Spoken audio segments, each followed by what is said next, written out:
Bismillahirrahmanirrahim. Sebelum kita mulai, saya punya pantun buat teman-teman saya.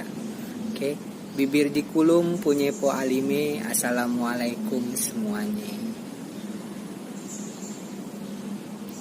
Cakep.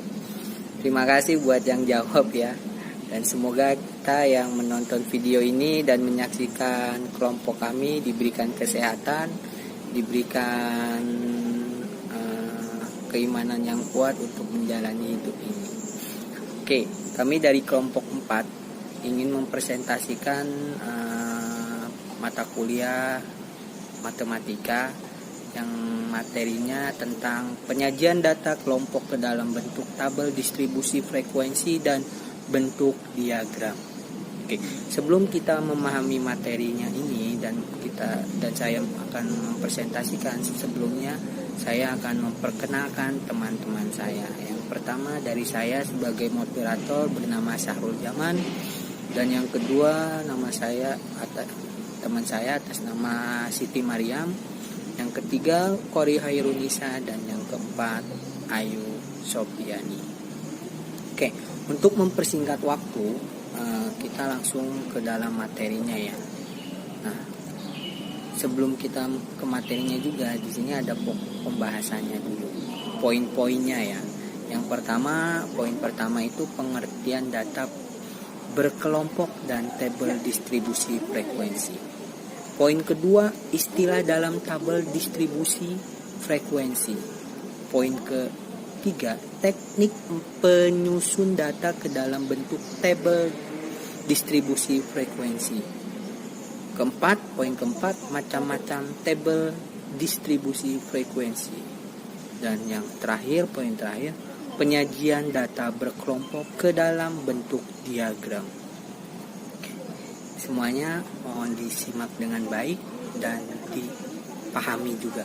Oke, kita mulai. A. Penyajian data. Data yang sudah diolah agar mudah dimengerti dan dibaca oleh orang lain untuk pengambilan keputusan, perlu disajikan ke dalam bentuk-bentuk tertentu, seperti 1. Menunjukkan perkembangan suatu keadaan. Yang kedua, mengadakan perbandingan pada suatu waktu. Oke, penyajian data dapat dilakukan melalui bentuk tabel dan grafik. Ya, sudah bisa dipahami ya semua dari kata-kata ini. Nanti kita lanjut. Tabel data. Tabel data disingkat table. Adalah penyajian data yang dalam bentuk kumpulan angka yang disusun menurut kategori-kategori tertentu dalam suatu daftar. Dalam tabel, data disusun dengan cara alfabetis, geografis, menurut besar angka, historis, atau menurut kelas-kelas yang lazim. Sebuah tabel memuat bagian-bagian sebagai berikut. Yang pertama itu kepala tabel. Nah, yang memuat nomor tabel, judul tabel. Poin kedua, leher tabel. Nah, leher tabel itu terdiri dari keterangan atau judul kolom. Ketiga, badan tabel. Nah, badan tabel itu yang memuat data, mungkin termasuk tahunnya. Dan yang poin keempat adalah kaki tabel. Kaki tabel memuat keterangan-keterangan tambahan, sumber data, yaitu sumber yang menjelaskan dari mana data itu dikutip atau diambil. Kita lihat contoh tabelnya. Nah, inilah contoh tabelnya ya. Oke, contoh tabelnya. Mungkin teman-teman sudah bisa dipahami ya, mana kepala tabel, mana leher tabel, mana badan tabel, dan mana kaki tabel yang tadi sudah saya jelaskan. Oke, kita lanjut. Tabel dapat dibedakan menjadi beberapa tabel, yaitu A. Tabel frekuensi, B. Tabel klasifikasi, C. Tabel kontingensi, dan D. Tabel korelasi. Grafik data. Grafik data disebut juga diagram data. Adalah penyajian dalam bentuk gambar-gambar Grafik data biasanya berasal dari tabel. Karena itu, tabel dan grafik biasanya dibuat secara bersamaan, yaitu tabel dilengkapi dengan grafik. Grafik data dapat dibedakan atas beberapa jenis, yaitu A. Piktogra. Piktogra adalah grafik data yang menggunakan gambar atau lambang dari data itu sendiri dengan skala tertentu. Yang B. Grafik batang atau balok. Grafik data berbentuk persegi panjang yang lebarnya sama dan dilengkapi dengan skala atau ukuran sesuai dengan data yang bersangkutan. Susunan dari batang tersebut boleh tegak atau mendatar. Ya. Inilah contoh dari tabel frekuensi seperti ini ya. Contoh-contohnya. Di situ terdiri dari nilai, jumlah mahasiswa, dan jumlah keseluruhan. Terus contoh tabel klasifikasi bisa kita lihat. Di situ terdiri dari jenis, jumlah, dan jumlah lagi. Ya. Dan ini contoh tabel kontingensi, kita bisa lihat. Ya, kontingensi ini banyak ya.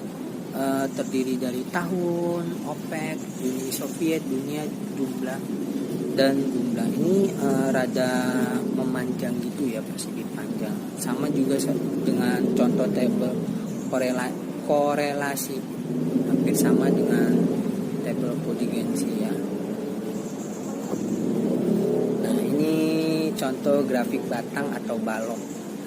Grafik batang atau balok ini seperti yang bisa kita lihat. Tahunnya itu memanjang ya, memanjang ke samping, dan jumlah kecelakaannya juga memanjang ke samping.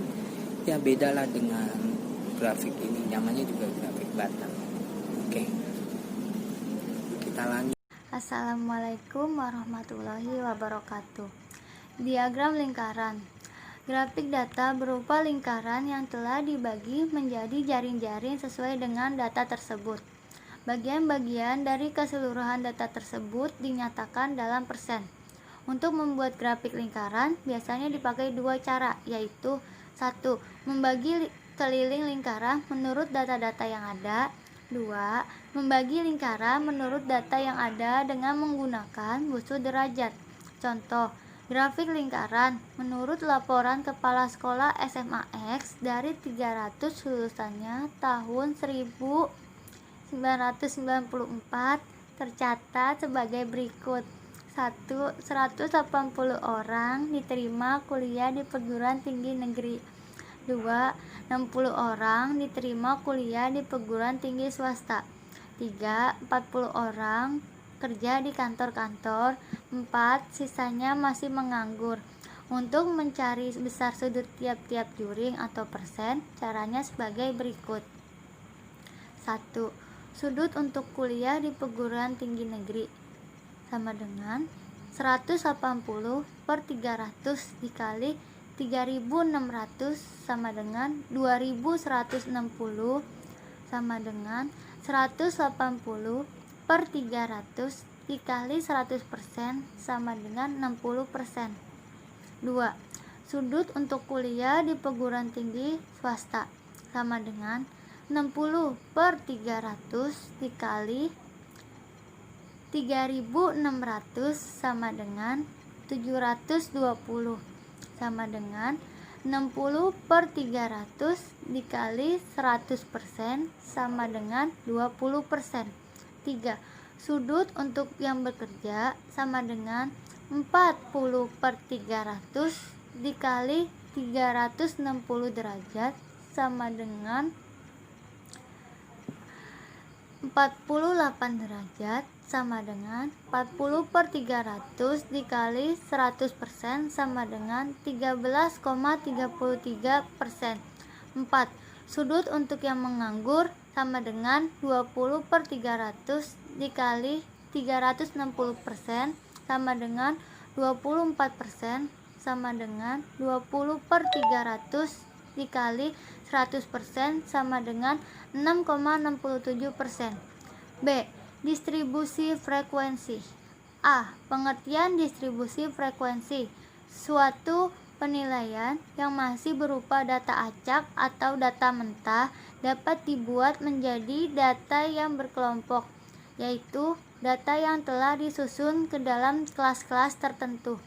Distribusi frekuensi adalah susunan data menurut kelas-kelas interval tertentu atau menurut kategori tertentu dalam sebuah daftar. B. Bagian-bagian distribusi frekuensi. Sebuah distribusi frekuensi akan memiliki bagian-bagian sebagai berikut. 1. Kelas-kelas adalah kelompok nilai data atau variabel. 2. Batas kelas adalah nilai-nilai yang membatasi kelas yang satu dengan kelas yang lain. 3. Tepi kelas disebut juga batas nyata kelas, yaitu batas kelas yang tidak memiliki lubang untuk angka tertentu antara kelas yang satu dengan kelas yang lain. Terdapat dua tepi kelas, yaitu A. Tepi bawah kelas atau batas bawah kelas bawah sebenarnya. B. Tepi atas kelas atau batas kelas sebenarnya. Rumus tepi bawah kelas dan tepi atas kelas ialah sebagai berikut. A. Tepi bawah kelas sama dengan batas bawah kelas min 0,5. B.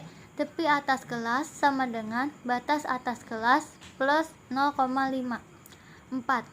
Titik tengah kelas atau tanda kelas adalah angka atau nilai data yang tepat terletak di tengah suatu kelas.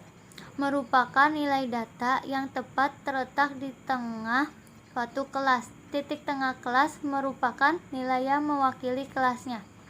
5. Interval kelas adalah selang yang memisahkan kelas yang satu dengan kelas yang lain. 6. Panjang interval kelas atau luas kelas adalah jarak antara tepi atas kelas dan tepi bawah kelas. 7. Frekuensi adalah banyaknya data yang termasuk ke dalam kelas tertentu. C. Penyusunan distribusi frekuensi dapat dibagikan dengan mengikuti pedoman sebagai berikut. 1. Mengurutkan data dari yang terkecil ke yang terbesar. 2. Menentukan jangkauan atau rank dari data. Jangkauan sama dengan data terbesar sampai data terkecil. 3. Menentukan banyaknya kelas atau K. Banyaknya kelas ditentukan dengan rumus Struges. K sama dengan 1 ditambah 3,3 log N. K bilangan bulat. Keterangan K sama dengan banyaknya kelas. N banyaknya kelas.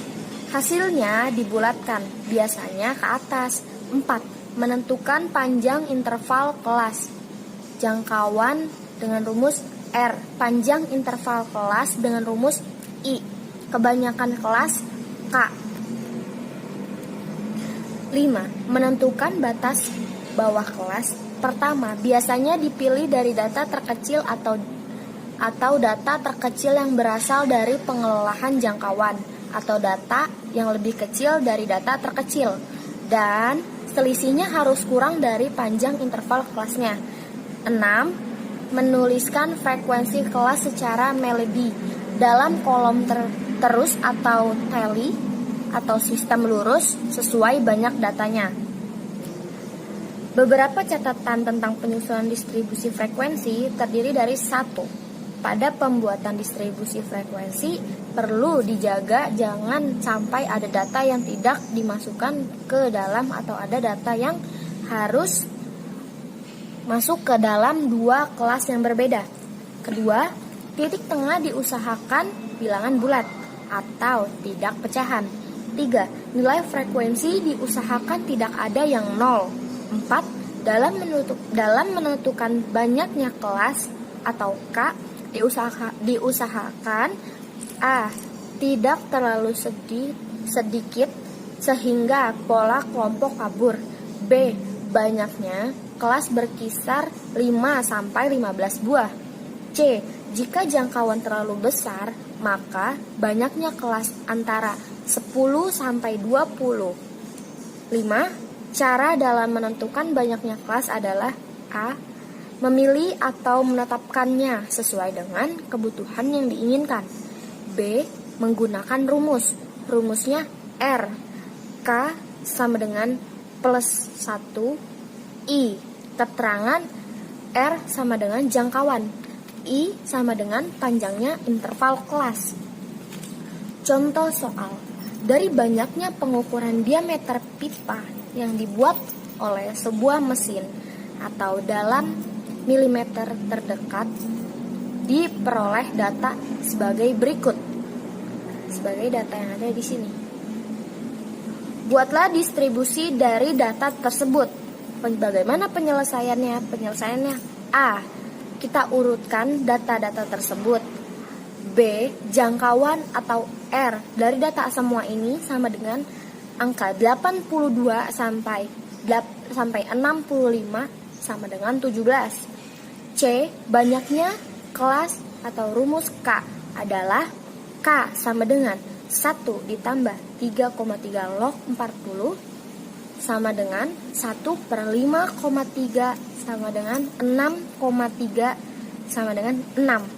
D. Panjangnya interval kelas atau I adalah 15. I sama dengan 6 sama dengan 2,5 sama dengan 3. E. Batas kelas pertama adalah 65 atau data terkecil. Tabel 3.2 pengukuran diameter pipa atau satuan milimeter. Dari tabel di atas ada teknik-teknik distribusi frekuensi. Langkah-langkah pembuatan distribusi frekuensi adalah sebagai berikut. 1. Urutan data dari yang terkecil sampai yang terbesar. Kedua, hitung jarak atau rentangan atau rumus R. Rumus R sama dengan data tertinggi sampai data terkecil. Ketiga, hitung jumlah kelas atau K.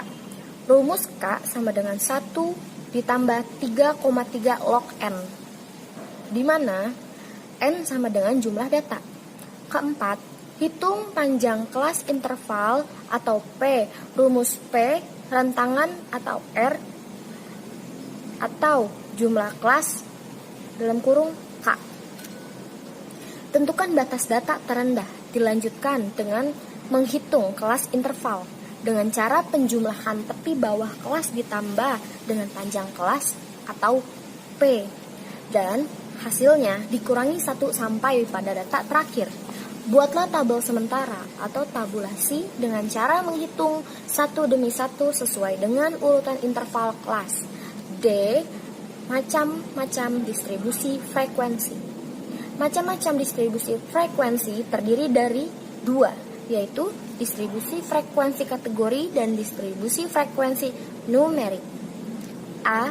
Distribusi frekuensi kategori adalah distribusi frekuensi yang mengelompokkan data disusun berbentuk kata contoh.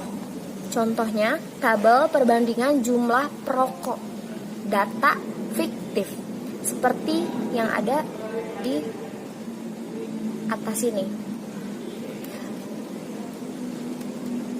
Distribusi frekuensi numerik.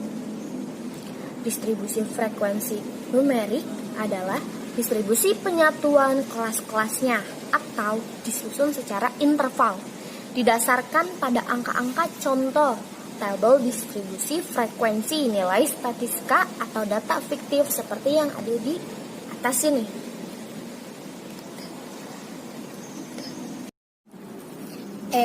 Penyajian data berkelompok ke dalam bentuk diagram.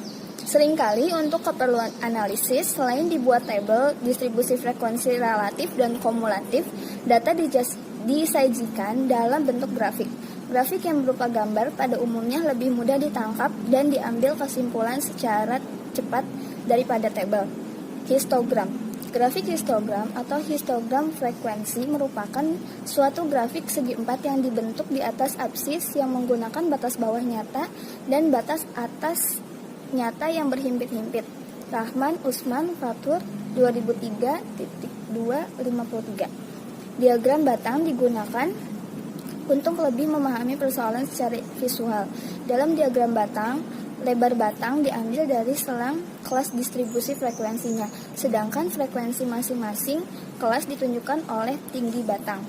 Diagram batang kemungkinan kita mudah memahaminya, akan tetapi akan lebih menarik jika sajian gambar erat kaitannya dengan apa yang disebut histogram. Sajian histogram berbeda dengan diagram batang dalam hal lebar, yaitu batang digunakan batas kelas dan bukan limit kelasnya. Ini dimaksudkan untuk menghilangkan jeda atau ruang antar batang, sehingga dapat memberikan kesan padat. Langkah-langkah membuat histogram: 1.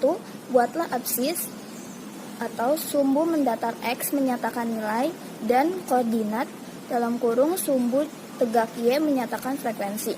Buatlah skala absis dan ordinat. 3. Buatlah batas kelas dengan cara setiap tepi bawah kelas dikurangi 0,5. Membuat tabel distribusi frekuensi untuk membuat grafik histogram. Seperti yang ada di atas ini, contohnya tabel distribusi frekuensi nilai statistik, bawahnya membuat grafik histogram. Selanjutnya, poligon adalah grafik garis yang menghubungkan nilai tengah dari setiap interval kelas. Agar ujung kiri dan kanan tertutup, maka perlu ditambah satu kelas pada kelas pertama dan satu kelas lagi sesudah kelas terakhir dengan frekuensi masing-masing 0. Menentukan nilai tengah. Nilai tengah dapat dicari dengan cara menjumlahkan tepi bawah kelas dengan tepi atas kelas dari setiap interval kelas. Kemudian dibagi dua. Contoh, kelas ke-1 sama dengan 25 ditambah 34 dibagi 2 sama dengan 29,5. Yang kedua, kelas kedua dalam kurung 35 ditambah 44 dibagi 2 sama dengan 38,5. Selanjutnya, diagram lingkar atau pie chart. Diagram lingkar merupakan suatu lingkaran yang dibagi menjadi beberapa bagian lingkaran, di mana besar setiap bagian lingkaran tergantung dari besar kecil variabel. Perhitungan nilai bagian lingkaran dihitung berdasarkan persentase.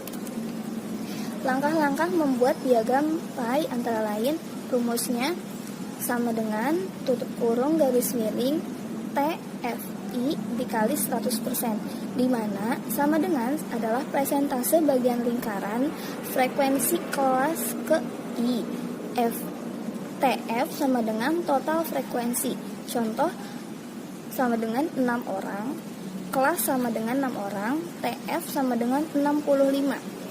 Sama dengan dalam tutup kurung garis miring TFI dikali 100% sama dengan 6/65 dikali 100% sama dengan 92%. Nah, contohnya tabelnya ada di sebelah sini. Ogiva. Untuk membuat grafik OGIF, terlebih dahulu mencari nilai frekuensi kumulatif. Sedangkan distribusi frekuensi kumulatif itu sendiri adalah distribusi frekuensi yang nilai frekuensinya F diperoleh dengan cara menjumlahkan frekuensi demi frekuensi. Distribusi frekuensi kumulatif dalam kurung dibagi 2, yaitu A. Distribusi frekuensi kumulatif kurang dari atau positif, B. Distribusi frekuensi kumulatif lebih dari atau negatif. Langkah-langkah membuat grafik OGIF antara lain menentukan nilai frekuensi kumulatif. Rumus F kurang kum sama dengan F strip dalam kurung ke-1 tutup kurung ditambah F strip buka kurung kedua tutup kurung sampai F strip buka kurung ke N tutup kurung, di mana F strip kum adalah frekuensi kumulatif, F strip buka kurung ke N tutup kurung sama dengan frekuensi setiap kelas. Menghitung frekuensi kumulatif positif dan negatif, Nah, di sebelah sini ada frekuensi kumulatif dan negatifnya dan cara membuat OGIF-nya. Sekian presentasi dari kami. Oke teman-teman, terima kasih untuk yang berpartisipasi dalam kelompok kami untuk bertanya, dan mohon maaf jika jawaban dari kelompok kami belum teman-teman pahami atau belum sampai pemikirannya ya, karena kurang dan lebihnya ini kelompok kami masih belajar. Oke, tadi diawali dengan pantun dan sekarang saya akhiri dengan pantun. Oke, makan pagi dengan ikan. Ikannya rasanya asin. Terima kasih kami ucapkan sudah seksama mendengarkan. Oke, pulang sekolah jalan kaki sampai rumah. Kututup presentasi ini. Salam hormat. Terima kasih. Assalamualaikum warahmatullahi wabarakatuh.